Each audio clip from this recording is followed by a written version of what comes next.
আপনি মনে করেছেন শেষ, অথচ আল্লাহ শুরু করতে যাচ্ছেন।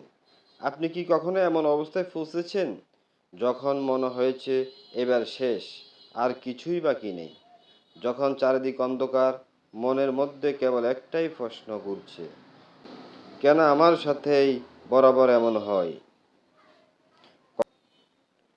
কখনো এমন হয়েছে কি, যখন স্বপ্ন ভেঙে গেছে, ভরসার মানুষ মুখ ফিরিয়ে নিয়েছে, চাকরি চলে গেছে, স্বাস্থ্য ভেঙে পড়েছে, আর আপনি নিঃশব্দে বলেছিলেন হয়তো আমার গল্প এখানেই শেষ?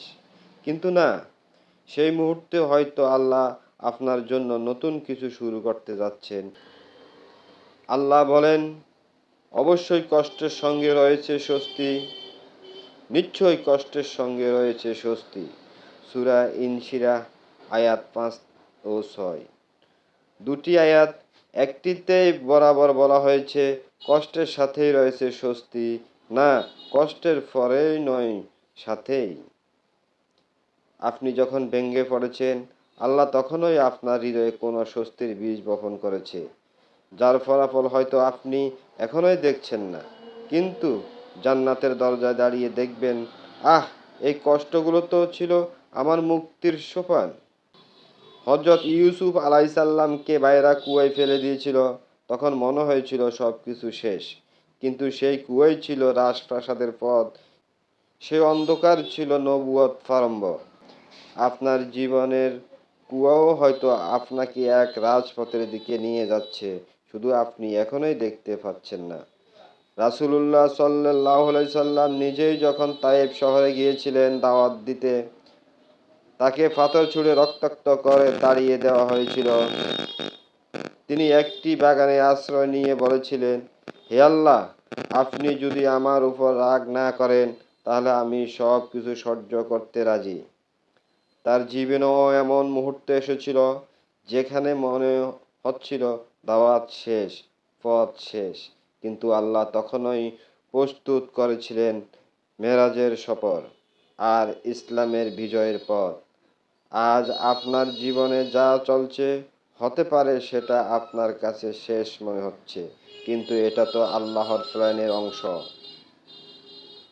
আল্লাহ বলেন, তোমরা জানো না, হয়তো যা তোমাদের অপছন্দ তাতে রয়েছে তোমাদের কল্যাণ। সূরা বাকারা আয়াত ২১৬। এ আয়াত আপনার ব্যর্থতার ব্যাখ্যা, আপনার কান্নার জবাব, আপনার সব শেষ হয়ে যাওয়ার মাঝেও নতুন শুরু খোঁজার শিক্ষা। যখন রাস্তা বন্ধ হয়, তখন আল্লাহ আকাশের পথ খুলে দেন। যখন মানুষ মুখ ফিরিয়ে নেয়, তখন ফেরেশতারা দোয়া করতে থাকে। যখন আপনি বলেন হয়তো আর কিছুই হইবে না, তখন আল্লাহ বলেন, আমিই যথেষ্ট।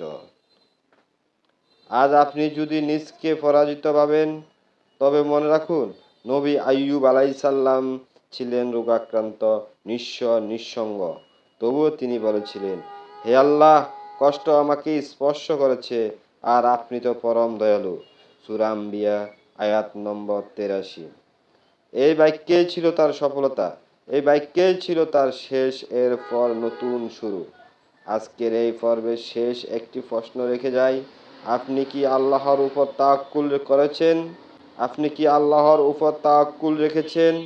আপনি কি বিশ্বাস করেন আপনার এই রাতের পর আসবে আলোয় ভরা সকাল?